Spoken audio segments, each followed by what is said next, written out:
Grandma, I'm so hungry. He locked me in my room, and Mom won't wake up. My 7-year-old grandson, calling from a number I didn't recognize, voice shaking. Then I heard a car door slam. The line went dead. I hadn't seen him in 6 months. His mother stopped letting me visit. I drove through the dark, not knowing what I'd find. When I got there, the house was pitch black. Nobody answered the door. So I picked up a rock from the garden, and I broke that window. What I found inside that house made my blood run cold. And what I had to do next would change our lives forever. My name is Judith Morrison. I'm 72 years old. And this is my story. Before we continue, please leave a comment telling us where you're watching from and subscribe to Never Too Old channel. We're creating a community of people who know that our best chapters can happen at any age. Now back to the story. The phone rang at 8:30 on a Tuesday. I was rinsing my dinner plate, the kitchen window showing my reflection against the dark outside. I live alone in a 2-bedroom house on Riverside Drive, in a town most people have never heard of. The phone sat on the counter, the screen lighting up with a number I didn't recognize. Something in my chest tightened before I even picked it up. Hello? Grandma? The voice was small, shaking. My hand gripped the counter. Liam? Grandma, I'm so hungry, he was whispering, like someone might hear. Mom won't wake up and he locked me in my room. Please come get me. Please? A sound in the background. A car door slamming. I have to. The line went dead. I stood there with the phone pressed to my ear, listening to silence. My hands had started to shake. I pulled the phone away, looked at the number, pressed call. It rang 4 times and went to a generic voicemail. I tried again. Same thing. Then I called Rachel. Straight to voicemail, her voice chirpy and fake. Hey, this is Rachel, leave a message. I hung up and called again, and again. 5 times, each one going to that same bright recorded voice, while my grandson was somewhere, locked in a room, hungry and scared. I grabbed my keys from the hook by the door, my coat, my purse. My phone kept ringing, Rachel's number as I walked to the car, as I backed out of the driveway, as I turned onto the main road heading east. 45 minutes through dark roads. I'd made this drive before, but not like this. Not with my hands shaking and my phone in the cup holder, trying Rachel's number over and over. Each call went straight to that bright voicemail message. The headlights cut through the night. My mind kept going back. 4 years ago, my son Danny died on Route 60, 3 miles from his house. A truck ran a red light. The officer who came to my door said he didn't suffer. I don't know if that was true, but I thanked him anyway. Danny was 32. Liam was 3. Walter, my husband, held it together for the funeral. Shook hands, accepted casseroles, thanked people for coming. 3 weeks later, I found him in the garage, slumped over the workbench. Heart attack. The doctor said grief can do that. Put strain on the heart until something breaks. I buried my husband 5 weeks after I buried my son. Rachel and I clung to each other after that. She'd move into our house some weeks. Couldn't stand being in hers without Danny.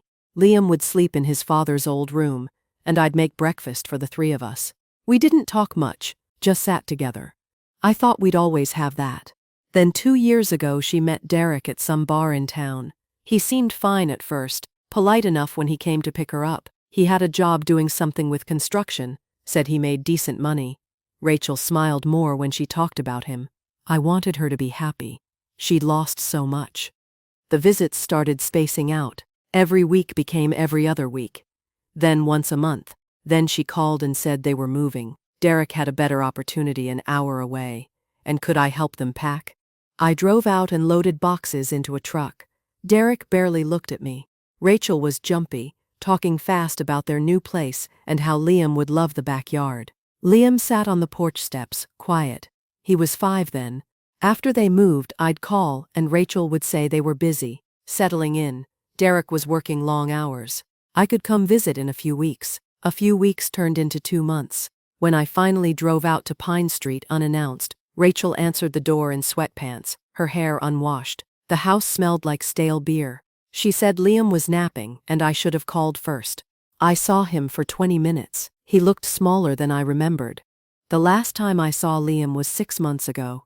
Rachel had finally agreed to bring him to my house for Sunday dinner. She showed up an hour late without Derek, said he had to work. Liam was too thin, his shirt hung off his shoulders and he barely touched his food. When Rachel went to the bathroom, I pulled an old cell phone from my junk drawer, the one I'd kept charged in case of emergencies. I knelt down next to Liam in the hallway. "Listen to me, sweetheart. I'm going to put this in your backpack, okay? If you ever need me, if you're ever scared, or you need help, you call this number." I showed him the contact labeled Grandma. "You can charge it behind your dresser. Just plug it in when you're alone. Nobody needs to know. Can you do that for me?" He nodded. His eyes were wide, and something in them made my stomach hurt. "Do you need help now?" I whispered. He glanced toward the bathroom, shook his head. Rachel came back and said they had to go. I hugged Liam at the door and felt his ribs through his shirt. I called Rachel every week after that. Most times she didn't answer. When she did, she said everything was fine. I was worrying too much. Liam was in school and doing great. I asked when I could visit. She'd say soon. Soon. Derek's been stressed and they needed family time. I stopped calling after a while. I didn't know what else to do. Until tonight. The GPS said I was 10 minutes away. My hands ached from gripping the steering wheel. I turned onto Pine Street and slowed, checking house numbers in the dark. Theirs was at the end, a small rental with peeling paint and a yard full of weeds. One window glowed dim yellow. The rest of the house was dark. I parked on the street and walked up the cracked driveway. The front door had a wreath on it, half the fake flowers missing. I pressed the doorbell, heard it chime inside. Nobody came. I pressed it again, knocked. "Rachel, it's Judith. Open the door." Nothing. I walked around to the side of the house, my shoes crunching on gravel. The kitchen window was head high, curtains open. I could see the sink piled with dishes, a trash bag overflowing on the floor. I went back to the front yard and picked up a decorative rock from the flower bed, smooth and heavy in my hand. Then I walked to the kitchen window and swung. The glass broke with a sound that seemed too loud. Shards fell inside and onto the grass. I used the rock to clear the bottom edge, then grabbed the window frame and pulled myself up. A piece of glass caught my palm, and I felt it slice, warm blood running down my wrist, but I didn't stop. I got my knee onto the sill and shoved myself through, landing hard on the linoleum floor inside. The smell hit me first, alcohol and old garbage and something sour I couldn't place. I stood up, glass crunching under my shoes, and looked around. The living room was worse than the kitchen. Empty beer bottles covered the coffee table. An ashtray overflowing with cigarette butts, fast food wrappers on the floor, dirty plates stacked on the couch. Rachel was on that couch, lying on her side, one arm hanging off the edge. She wore stained sweatpants and a t-shirt with something spilled down the front. Her mouth was open. I could smell the alcohol from where I stood. "Rachel." My voice came out harder than I meant. "Rachel, wake up." She didn't move. I stepped closer and shook her shoulder. Her head lolled, but her eyes stayed closed. I put my fingers to her neck and felt a pulse. Slow but there. Then I heard it. A small sound from upstairs, crying. I moved fast, taking the stairs 2 at a time, blood from my hands smearing on the railing. The hallway was dark. 3 doors, 2 open and 1 closed. The crying came from behind the closed one. There was a lock on the outside. A sliding bolt, the kind you'd put on a shed. My hands were shaking so hard I could barely grip it. The blood made it slippery. I wiped my palm on my coat and tried again, sliding the bolt back with a metal scrape that sounded too loud. I pushed the door open. The room was small and bare, a mattress on the floor with a thin blanket, a dresser with the drawers half open. The window had been painted shut, thick white paint sealing the frame. And there, on the mattress, was Liam. He looked up at me with eyes too big for his face. His cheeks were hollow. His hair hung greasy and too long. He wore pajamas that didn't fit anymore, the pants stopping above his ankles. In his hand he clutched a baseball cap, navy blue with a faded logo. Danny's cap, from high school. "Grandma," he whispered, "you came." I crossed the room and dropped to my knees beside him. He fell into my arms and I felt how light he was, how I could feel every bone in his back, how his whole body was shaking. "I've got you," I said into his hair. "I've got you now." He held on like he'd never let go. He was so thin. I could see his ribs through the pajama shirt, each one pressing against the fabric. His collarbones stuck out sharp. His face looked hollow, cheeks sunken in a way that made him look older than 7. Dark circles ringed his eyes like bruises. The baseball cap in his hand was the only thing that looked right. Navy blue, faded from years of washing, with a logo I'd seen on Danny 1,000 times. Liam held it against his chest with both hands. "I knew you wouldn't forget me," he said. I pulled him close and felt how light he was. When I lifted him, I could feel every bone in his back through his shirt, his spine a ridge under my hand. He wrapped his arms around my neck and held on so tight I could barely breathe. He was shaking, this trembling that wouldn't stop. After a minute, I made myself look around the room. The mattress on the floor had a thin blanket. No sheets. One flat pillow with a stain on the case. In the corner sat a small pile of clothes, a few t-shirts and pants that looked too small for him now. Next to that, empty granola bar wrappers scattered on the floor. The window had been painted shut.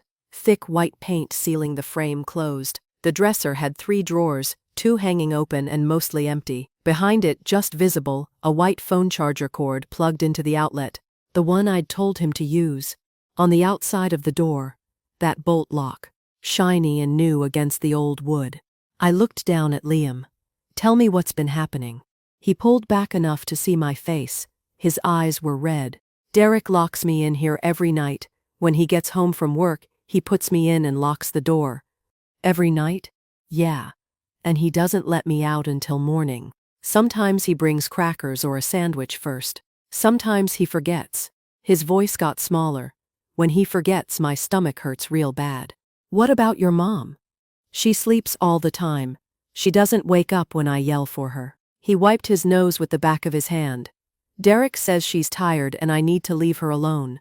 "When did you stop going to school?" "I don't know. A long time." He looked down at the baseball cap. "Derek said I can't go anymore, because I talk too much, and the teachers ask questions." I felt something cold settle in my chest. "How do you get food when he forgets to bring you any?" "Sometimes during the day, before Derek comes home, I can get out. Mom's sleeping so she doesn't hear me." His voice dropped to almost nothing. "Yesterday I went downstairs and climbed out the kitchen window. There's a lady next door and she was in her yard. She saw me and asked if I was hungry." "She gave you food?" He nodded. "A sandwich. I ate it really fast. She wanted to know if I was okay and I got scared, so I ran back inside before Derek came home." "What's her name?" "Mrs. Foster. She has a dog named Buddy." I stroked his hair back from his forehead. It was greasy, needed washing. "You were brave to call me tonight. I was really scared. I heard Derek's truck and I had to hide the phone super fast." He touched the baseball cap. "I held this and thought about Dad. I thought maybe you'd come if I told you. I'm here now, and I'm taking you with me. What if Derek says no?" I stood up, keeping him on my hip. My back protested, but I didn't care. He doesn't get a say. We made it to the hallway when I heard the front door bang open downstairs. "What the hell?" A man's voice, slurred and angry. "Who broke my damn window?" "Derek."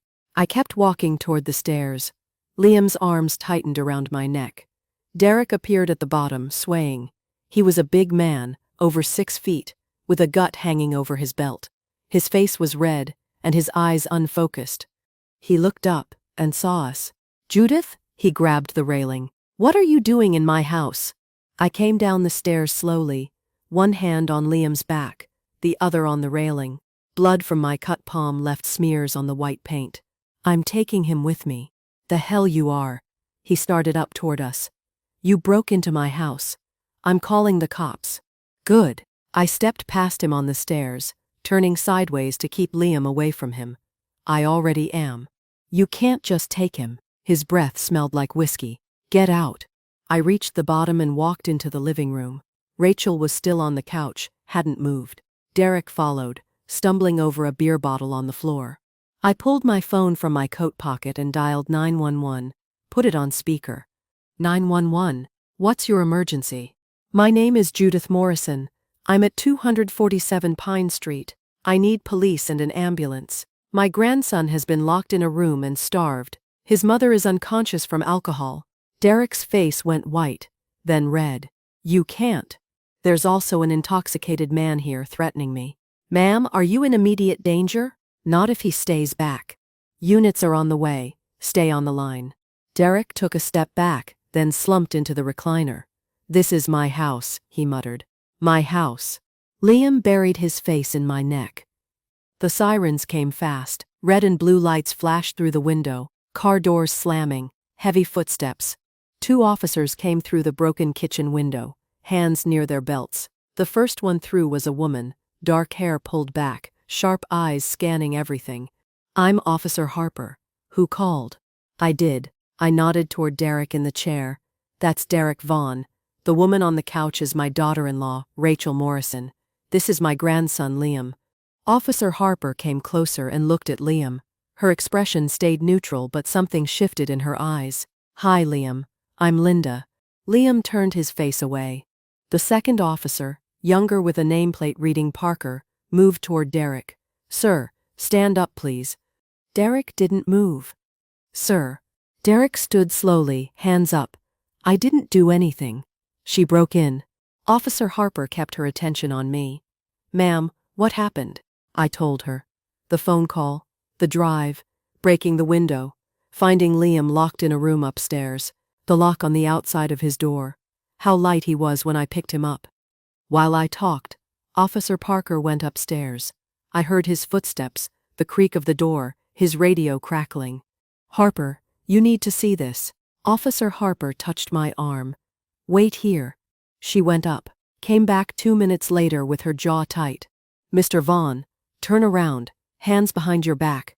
What? I didn't. You're under arrest for child endangerment. Paramedics arrived while Officer Parker was handcuffing Derek. 2 of them, moving fast. The woman went to Rachel on the couch, checking her pulse and lifting her eyelids. The man came to me. I'm Todd. Can I check him out, buddy? Liam looked at me. I nodded. Todd knelt down and his face went carefully blank. He checked Liam's pulse at his wrist, then his neck, looked in his eyes with a small light, asked gentle questions. When did you last eat something? Does your tummy hurt? Can you tell me your name? Liam answered in whispers, still holding on to me with one hand. Todd looked up at me. He needs to go to the hospital, right away. I'm coming with him. Of course. He glanced at his partner, who was already loading Rachel onto a stretcher. We'll transport them both. Officer Harper came back while they were getting Rachel into the ambulance. I'm following you to the hospital. We'll need your statement, and I'm starting emergency protective custody paperwork. What does that mean? Liam stays with you tonight, probably longer. She looked at Liam, then back at me. You did the right thing, Mrs. Morrison. In the ambulance, Liam sat on my lap while Todd wrapped a blood pressure cuff around his thin arm. The lights inside were bright and sterile. Numbers blinked on a monitor. Grandma? I'm here. Are we going to your house after? Yes. Can I stay there? For real? I looked down at him. At this boy who was nothing but bones and fear and a hope so fragile it hurt to see. You're safe now. I've got you, and I'm not letting go. He leaned his head against my chest and closed his eyes. The ambulance pulled away, sirens starting, and I held my grandson and watched the house on Pine Street disappear behind us. The hospital lights were too bright. They took Liam into an examination room right away, a young doctor with tired eyes and steady hands. I stayed close while she worked, Liam's fingers gripping mine. She was gentle with him, asked him to stand on a scale, measured his height against a chart on the wall, looked in his ears and throat, listened to his chest with a stethoscope. Her face stayed calm, but I saw something change in her eyes when she pressed on his stomach and he winced. Does that hurt, sweetheart? Liam nodded. She wrote something on her clipboard. When did you last have a meal? A real meal, not just snacks. He looked at me, then back at her. I don't remember. This week? I don't think so. The doctor's pen stopped moving. She looked at me over Liam's head, and her expression went hard. Mrs. Morrison, could you step outside with me for a moment? I want Grandma to stay, Liam said, his voice climbing. I'm not going anywhere. I squeezed his hand. Just right outside the door, you'll see me through the window. In the hallway, the doctor pulled her clipboard against her chest. He weighs 38 pounds, A healthy 7-year-old should be between 50 and 55. She flipped a page. He's malnourished, dehydrated, and I found bruises on his arms and back in various stages of healing. This didn't happen overnight. I know. How long has this been going on? I don't know exactly. Months. Maybe longer. My voice came out flat. I only found out tonight. She looked back through the window at Liam sitting on the exam table, swinging his legs. He'll need to stay overnight for IV fluids. We'll run more tests in the morning. She met my eyes. I'm required to file a report with Child Services. Good. Officer Harper appeared at the nurse's station an hour later while they were getting Liam settled in a room. She had papers for me to sign, statements to review. We went through everything in the hallway, her taking notes while I answered questions. When we finished, she closed her notebook. Social worker should be here soon, she said. I'll check in tomorrow. Then she was gone. A woman in a gray suit arrived 20 minutes later. She had short brown hair and carried a briefcase that looked like it weighed 20 pounds. Mrs. Morrison, I'm Karen Hughes, Child Protective Services. She shook my hand. Can we talk? We sat in plastic chairs while Liam slept in the room behind us, IV line running into his arm. Karen pulled out forms and a pen. She asked questions in a voice that had heard too many bad stories. Where did I find him? What condition was the house in? Had I noticed signs before tonight? Why didn't I report sooner? That last one landed like a punch. I tried, I said. I called. I asked to visit. They moved and cut me off. I didn't know how bad it was. Karen wrote something down. The doctor's report is clear. Combined with the police report and your statement, I'm granting emergency temporary custody. Liam goes home with you when he's discharged. And after? There'll be a hearing in 2 weeks to make it official temporary custody, then a full hearing in about 6 months for permanent placement. She looked up. You'll need a lawyer. I'll get one. His mother has rights. She'll fight this. Let her. Karen's expression softened just slightly. He's lucky you came when you did. I didn't feel lucky. I felt like I'd failed him for 6 months. They released Liam at dawn. The sky was turning gray over the parking lot as I buckled him into the car seat I'd kept in my garage, the one from when he was little. He fell asleep before we reached the highway. The house on Riverside Drive looked the same as when I'd left it. I carried Liam inside and up the stairs to the guest room. Clean sheets, a blue quilt I'd washed the day before, a lamp on the nightstand. I tucked him in and he didn't wake up. Downstairs, I made coffee and sat at the kitchen table. My hands were shaking. I wrapped them around the mug and watched the sun come up through the window. The cut on my palm from the broken glass had been bandaged at the hospital. It throbbed now, but I barely noticed. I thought about Danny, about Walter, about all the ways I'd lost people, and how close I'd come to losing Liam too. The coffee went cold while I sat there. Liam appeared in the doorway 3 hours later. The quilt wrapped around his shoulders. His hair stuck up on one side. He looked around like he wasn't sure where he was. Hey, I said. You hungry? Where am I? My house, remember? You're staying here now. He blinked. For real? For real. Come sit down, I'll make you breakfast. He climbed into a chair at the table and watched while I scrambled eggs and made toast, poured him a glass of milk. When I set the plate in front of him, he just stared at it. Go ahead, I said.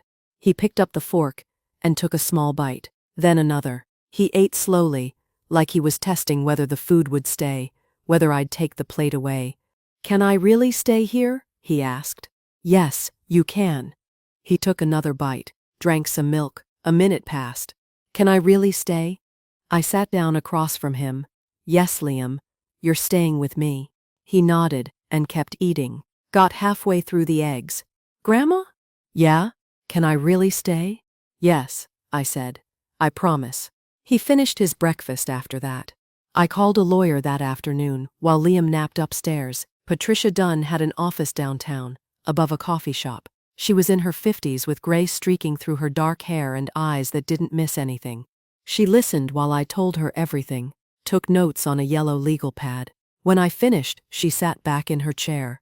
You'll need documentation, she said. Medical records from the hospital, police reports, financial records showing misuse of his survivor benefits.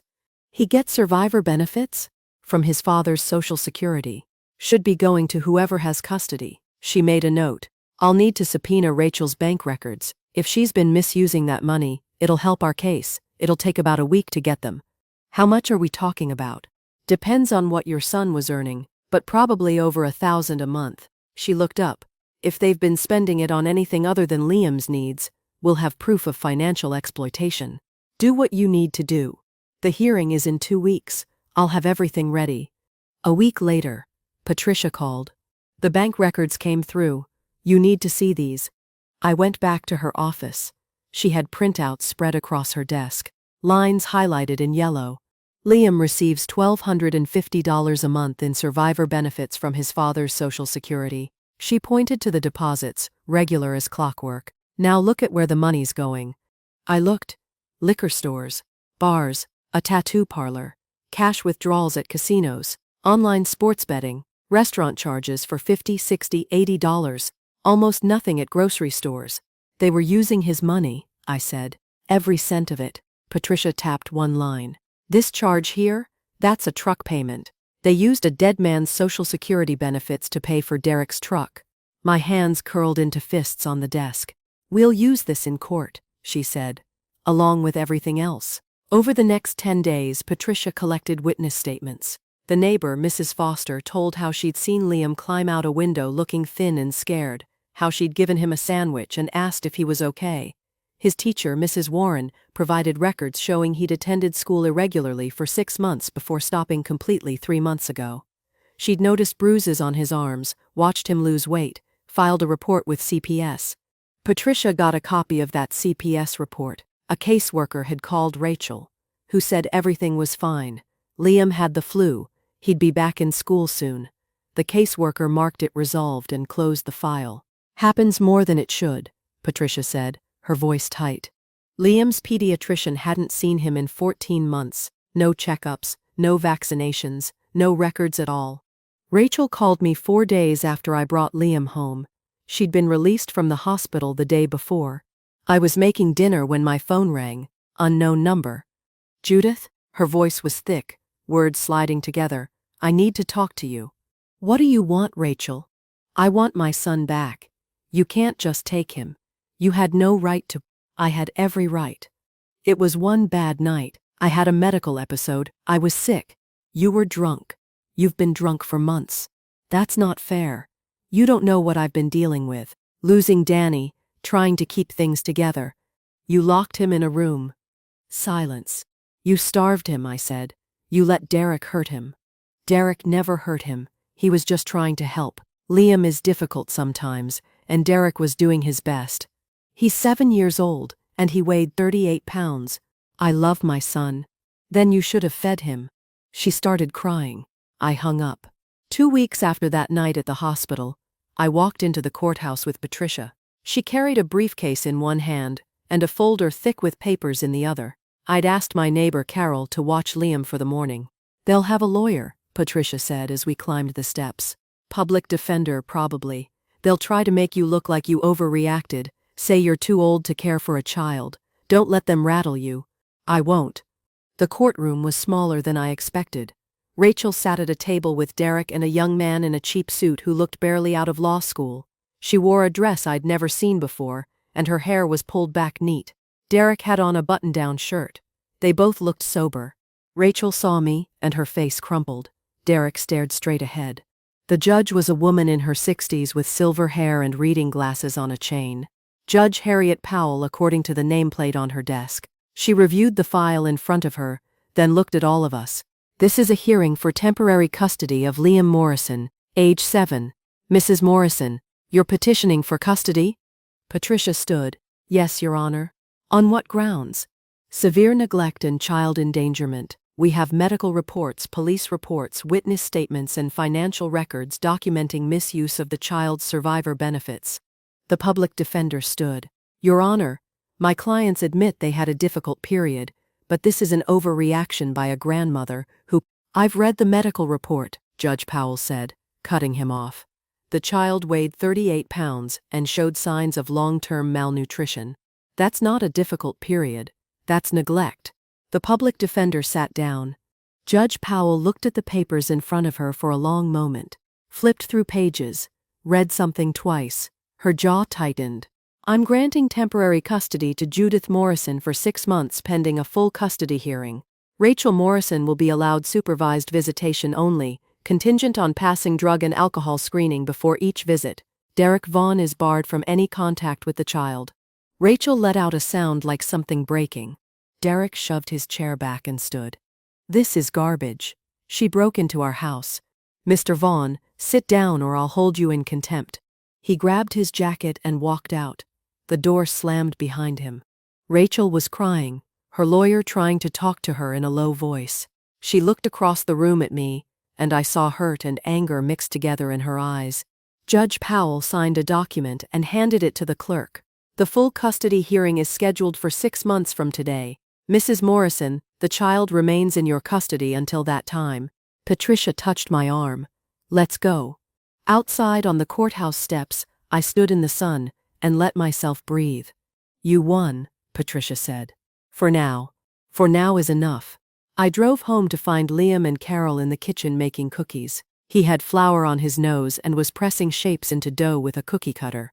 When I walked in, he looked up. What happened? You're staying with me. He put down the cookie cutter. For real? For real. For the next 6 months at least, and probably longer. He ran across the room and wrapped his arms around my waist. I held him and felt how much he'd gained back already, how much stronger he felt than a week ago. Small victories. We'd take them where we could get them. 6 months changes a child. Liam gained weight first, 10 pounds in the first month, another 8 in the second. The doctor measured him every week, made notes on his chart, nodded with something like satisfaction. By month 3, he was up to 52 pounds, still thin but not starving. The nightmares took longer. He'd wake up screaming 3-4 times a week at first. I'd go to his room and find him tangled in the sheets, calling for me even though I was right there. I'd sit on the edge of his bed until he fell back asleep, sometimes an hour or more. The therapist said it was normal, that trauma doesn't heal on a schedule. By month 5, the nightmares came maybe once a week. School started in September, a small elementary school 6 blocks from my house. Liam cried the first morning, wouldn't let go of my hand at the classroom door. His teacher, a young woman named Miss Phillips, knelt down and asked him about the backpack he was carrying. It had dinosaurs on it. Do you like dinosaurs? She asked. He nodded. Me too. Want to see the dinosaur books we have in our reading corner? He looked at me. I squeezed his hand and let go. By October, he had a friend, a boy named Marcus, who lived 2 streets over. They sat together at lunch and played at recess. Marcus's mother invited Liam over one Saturday, and I watched him walk up their driveway, shoulders a little less hunched than before.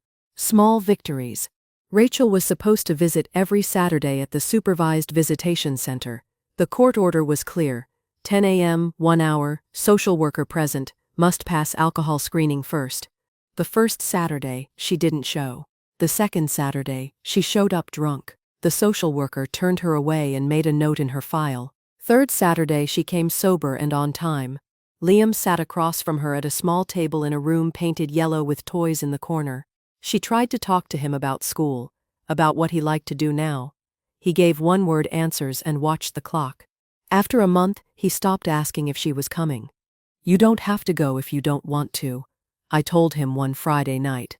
The judge said I have to. The judge said she gets to visit if she shows up sober.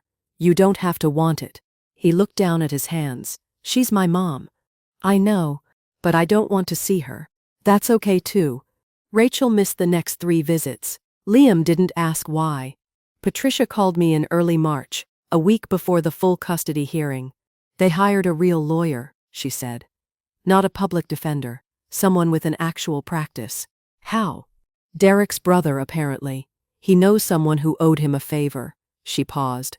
They're going to come after your age hard. You need to be ready. I'm 72. What am I supposed to say? The truth. You're healthy. You're financially stable. You have a support system. Liam is thriving with you. Her voice got harder. And you didn't starve him. I went to my own doctor and got a full physical, blood pressure good, cholesterol fine, heart healthy. She wrote a letter stating I was in excellent health for my age, with no conditions that would impair my ability to care for a child. Patricia requested a home study. A woman from Child Services came out, walked through every room, checked the smoke detectors and the locks on the medicine cabinet. She interviewed Liam in his room, while I waited downstairs. When she left, she said the report would be ready in a week. It came back clean. Appropriate living situation. Child well cared for. Grandmother capable and attentive. They don't have anything, Patricia said when I showed her the report. But they'll try anyway. The courthouse was packed the day of the hearing. Patricia met me outside with her briefcase and a folder thicker than last time. Liam's with his therapist in the waiting room, she said. She'll stay with him until we're done. I'd left him there 10 minutes ago, playing with blocks while Dr. Sanders sat nearby. He'd asked if he had to go into the courtroom. No, I'd said. You just wait here, I'll come get you when it's over. What if they make me go back with Mom? That's not going to happen. He didn't look convinced. Inside, Rachel sat with Derek and a man in an expensive suit. She'd done her hair, put on makeup. Derek wore a tie. They looked like different people. Rachel's eyes found mine across the room. I looked away. Judge Powell came in and everyone stood. She took her seat, adjusted her glasses and opened the file in front of her. This is the full custody hearing for Liam Morrison, age 7. Mrs. Judith Morrison is petitioning for permanent custody. She looked at Patricia. Counselor? Patricia stood. Yes, Your Honor. We're requesting full custody based on continued evidence of neglect and inability of the biological mother to provide safe care. Rachel's lawyer stood. Your Honor, my client has made significant strides in addressing her issues. This hearing should consider reunification, not permanent removal. Judge Powell made a note. We'll hear testimony. Mrs. Morrison, please take the stand. I walked up and sat in the chair beside her desk. Swore to tell the truth. Patricia started easy. Asked me about Liam's progress over the past 6 months. I told her about the weight gain, the school, the therapy, about how he slept through the night, most nights now, how he laughed sometimes. Then Rachel's lawyer stood up for cross-examination. Mrs. Morrison, how old are you? 72. And Liam is almost 8 years old now? Yes. So when he's 18, you'll be 82. Can you really care for a teenager at that age? I'll be there for him however he needs me. But physically, can you keep up with an active teenage boy? I can keep up with him now. What about when you're 80, 85? Patricia stood. Objection, Your Honor. Speculation. I'll allow it, Judge Powell said. Mrs. Morrison, you may answer. I looked at Rachel's lawyer. I don't know what I'll be like at 80, but I know Liam is safe with me now, and I know what happened to him when he wasn't. The lawyer moved on, but his point was made. The doctor who'd examined Liam that first night came next. She brought his medical records, charts showing his weight over time, photos from the hospital that first night. He weighed 38 pounds when I examined him, she said. For a 7-year-old, that's severely underweight, dangerous. Judge Powell looked at the photos, her mouth thinned. In your professional opinion, doctor, how long had this neglect been occurring? Months. At least 6, possibly longer. The malnutrition was severe and prolonged. And his recovery? Remarkable. He's gained 20 pounds, shows no lasting physical damage, but that required consistent care and proper nutrition, which he's clearly receiving now. Rachel took the stand after lunch. She wore a navy dress and kept her hands folded in her lap. When her lawyer asked her to explain what happened, she started crying.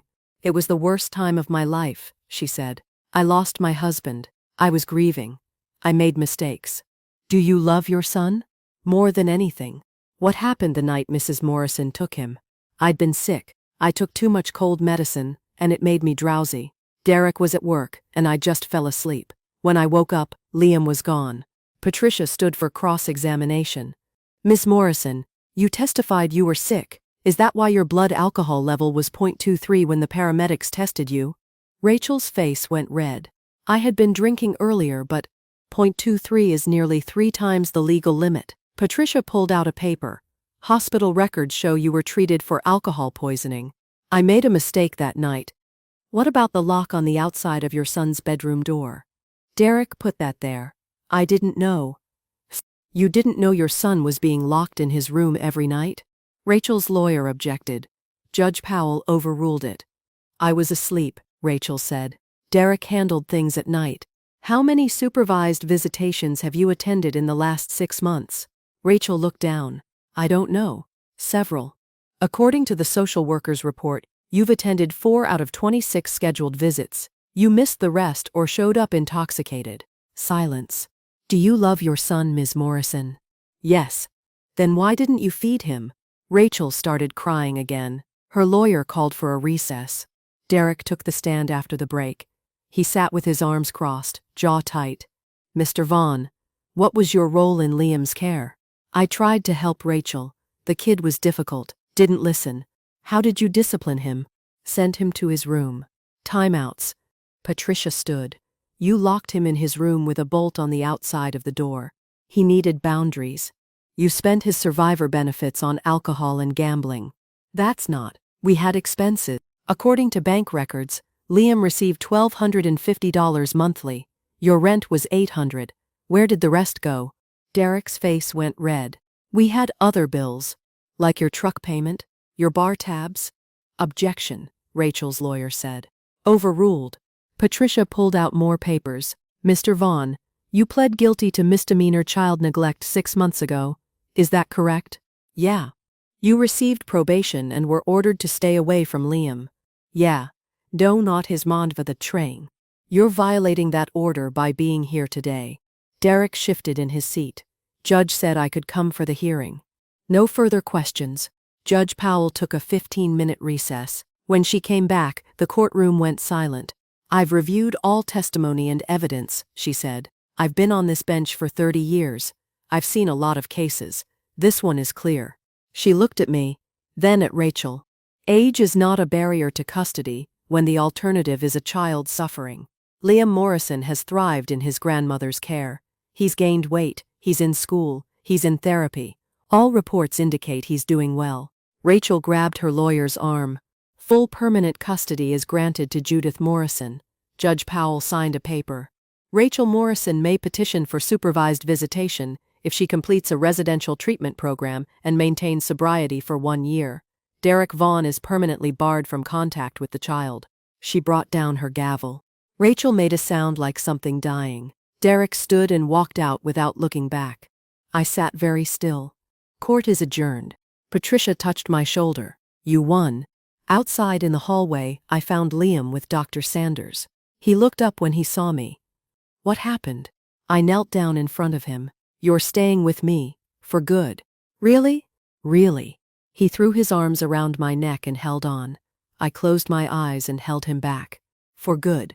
After the custody hearing, life had settled into a rhythm. Liam's 8th birthday had come and gone during those first months. A small party in the backyard with 6 kids from his class.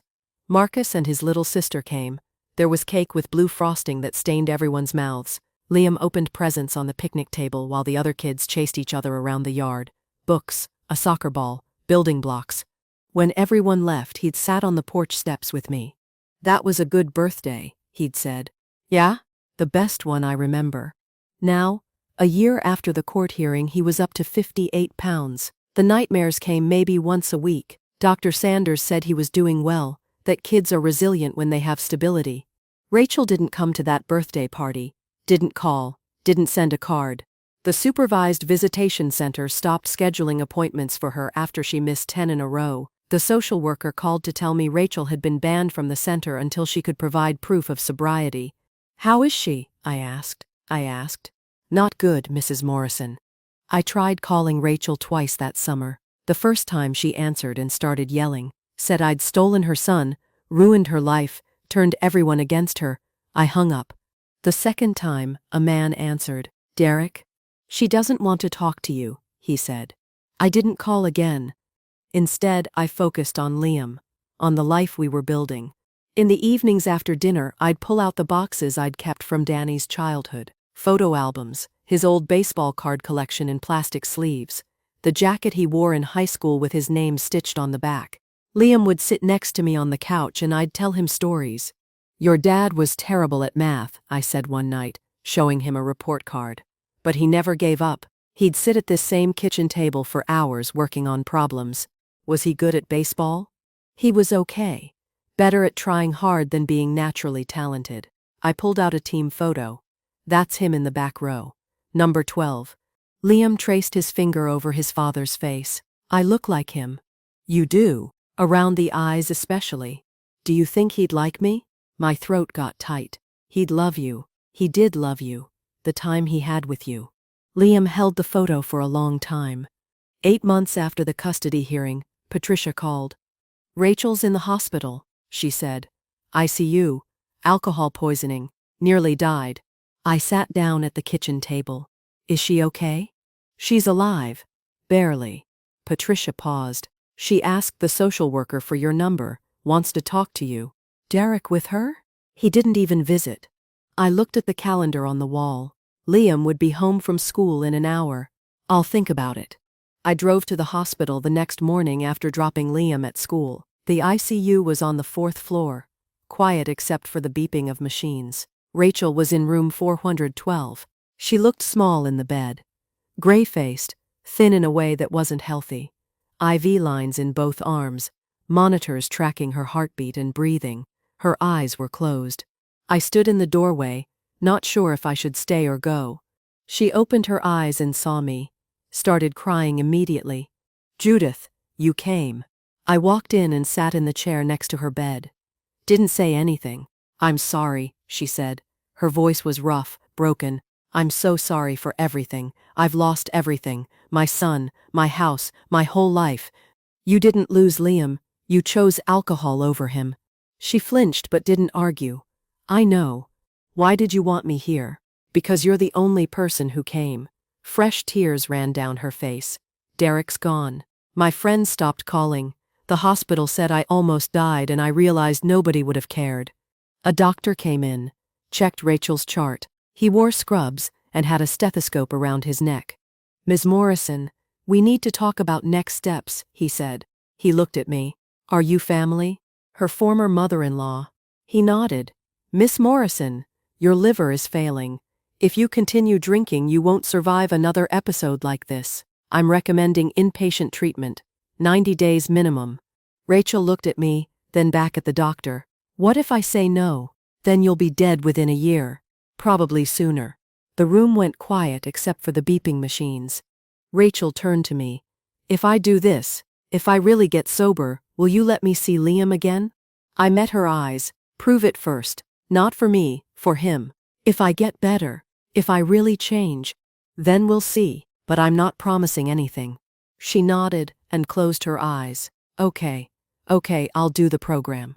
Rachel went straight from the hospital to a treatment center 2 hours away. The social worker called me once a week with updates. The first month, Rachel was angry, fought with counselors, refused to participate in group therapy, threatened to leave. The second month, something shifted. She started talking in sessions, started writing in a journal they gave her. The social worker said she was finally facing what she'd been running from. The third month, she wrote letters, to Danny, to Liam, to herself. The social worker said some people need to write their way through grief. Rachel completed the 90-day program, filed for divorce from Derek while she was in treatment. He didn't contest it. A week after she got out, a letter came to my house. My name and address written in handwriting I recognized. I opened it at the kitchen table. Dear Judith, I don't expect you to forgive me. I don't know if I can forgive myself, but I need you to know that I understand what I did. I starved my son. I let a man hurt him. I chose alcohol over everything that mattered. I can't undo those years. I can't give Liam back the childhood I stole from him. All I can do is try to be better now. I'm living in a sober house. I go to AA meetings every day. I have a job at a grocery store. It's not much, but it's honest work and I'm doing it sober. I know I have no right to ask anything from you. You saved Liam when I failed him. You gave him the life I couldn't. I'll never be able to thank you enough for that. If you ever think he might want to see me again, I'll be here, sober, trying. I'm sorry for everything. Rachel. I read it 3 times, put it in a drawer. 6 months passed. The social worker called every month with updates. Rachel still sober, promoted to assistant manager at the grocery store, attending therapy, going to meetings, divorce finalized, living in her own apartment now. She's doing the work, the social worker said. Real change, not just talk. I thought about it for weeks. Watched Liam playing in the yard. Listened to him laugh at dinner. Saw how far he'd come. Finally, I called the social worker back. "One supervised visit," I said. "Just to see how it goes. I'll set it up." I hung up and looked out the window at Liam throwing a ball against the side of the house, catching it, throwing it again. We'd come so far. Maybe Rachel had too. We'd find out. I told Liam about the visit on a Saturday morning. He was 10 now, taller and stronger, but still small for his age. "Your mom wants to see you," I said. "She's been sober for over a year." He looked down at his cereal. "Do I have to go?" "Not if you don't want to." "Will I have to live with her again?" "No, you live here. This is your home. Always." He stirred his spoon through the milk. "What if she's different?" "She is different, but you can decide if that matters." The visit was scheduled for the following Wednesday at the visitation center. A small room with a table and chairs, toys in the corner nobody used anymore. The social worker sat by the door with her clipboard. Rachel arrived 10 minutes early. I saw her through the window, pacing in the parking lot. She wore jeans and a sweater, her hair pulled back, clean, sober, nervous. When Liam walked in, she stood up and her hands went to her mouth. "Hi, sweetheart." He stayed by the door. "Hi. You got so big." He didn't answer. Rachel sat back down, waited. "Do you want to sit?" He sat across from her, not next to her. "I'm sorry," she said. "For everything. I know sorry doesn't fix anything, but I need you to know I understand what I did. I hurt you, and I'm trying to be better." Liam picked at his thumbnail. "How's school?" "Good." "What's your favorite subject?" "Science." "That's great. I was terrible at science." She tried to smile. "Do you have friends?" "Yeah, Marcus and some other kids." The hour crawled by. Rachel asked careful questions. Liam gave short answers. When the social worker said time was up, Liam stood immediately. "Can I see you again?" Rachel asked. He looked at me. I nodded. "If you want to." "Okay," he said. In the car on the way home, he stared out the window. "You okay?" I asked. She seemed different. "Yeah." "Is she going to stay different?" "I don't know." At his next therapy session, Dr. Sanders asked how it went. "She looked different," Liam said. "She sounded different too, like she was really listening." "How did that feel?" "Weird. I don't know if I should believe her." "That's fair," Dr. Sanders said. "You don't have to trust her right away." The visits continued, once a month at first, always supervised. Rachel brought a book one time, asked if he liked to read, brought colored pencils another time when he mentioned art class. She didn't push, didn't ask for hugs or try to be more than she was allowed to be. By the 6th visit, Liam laughed at something she said about a customer at the grocery store. It was quick, gone in a second, but Rachel's whole face changed when she heard it. A year into her sobriety, the social worker called. "Rachel's doing well. I'm recommending twice monthly visits." I agreed. Rachel sent a card a week later. Just 3 words. "Thank you, Judith." 6 months after that, Rachel asked to meet me for coffee. Just the two of us. We sat at a table by the window. She ordered decaf, hands wrapped around the cup. "I wanted to thank you," she said, "for giving me this chance, for saving Liam. I did what needed to be done. Can you ever forgive me?" I looked at her, really looked. She'd gained weight, healthy weight. Her eyes were clear. She looked tired, but not destroyed. "I don't know," I said, "but I see you trying. That matters." She nodded, tears slipping down her face. "I can't give him back the years I stole. I can only try to be better now." "Then keep trying." Liam's 11th birthday was coming up. He mentioned it at breakfast one morning. "Can Mom come to my party? Not just the supervised visit, the real party with my friends." I put down my coffee. "Are you sure?" "I want to try." I called Rachel that night. She cried when I told her. The party was small. 6 kids from school, Marcus and Rachel. She brought a baseball glove wrapped in blue paper. "Your dad had one just like this," she said when Liam opened it. He looked at her, then at me. I nodded. "Thanks," he said. Rachel stayed for an hour, helped clean up, talked to Marcus's parents about nothing important. When she left, Liam walked her to her car. She hugged him. He hugged her back. First time in 3 years. 18 months sober. Rachel was promoted to assistant manager, moved into a bigger apartment, kept going to meetings. The social worker's report stayed positive. During visits now, she told Liam stories about Danny. Things I didn't know, moments from their marriage. He used to sing in the shower, she said, terribly, but he didn't care. Liam smiled. Grandma says he was bad at math. The worst. I had to help him balance the checkbook. They were building something, slow and careful, but real. 3 years after that phone call in the dark, I made pot roast for dinner, set the table for 3. Rachel arrived at 6, carrying flowers. Liam let her in. They'd seen each other 2 days before, but he still seemed happy to see her. We sat down, the photo of Danny on the mantel behind us. I said grace. We ate. Rachel talked about her job, about a regular customer who always bought exactly 12 items.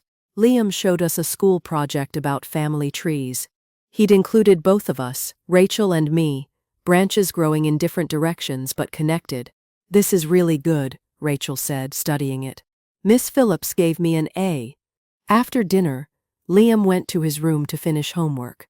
Rachel and I cleared the table. Thank you, she said quietly, for not giving up on him, on us. I put the dishes in the sink. This is what family does. We find our way back. She nodded, wiping her eyes. Outside, the sun was setting over Riverside Drive. Liam's bike lay in the yard where he'd left it. A neighbor walked their dog past the house. Normal, quiet. We weren't healed completely. Maybe we never would be. But we were together. And we were trying. That was enough. So, that's my story. I'd love to hear what you think. Do you believe Rachel deserved a second chance with Liam? Let me know in the comments, and subscribe for more stories like mine.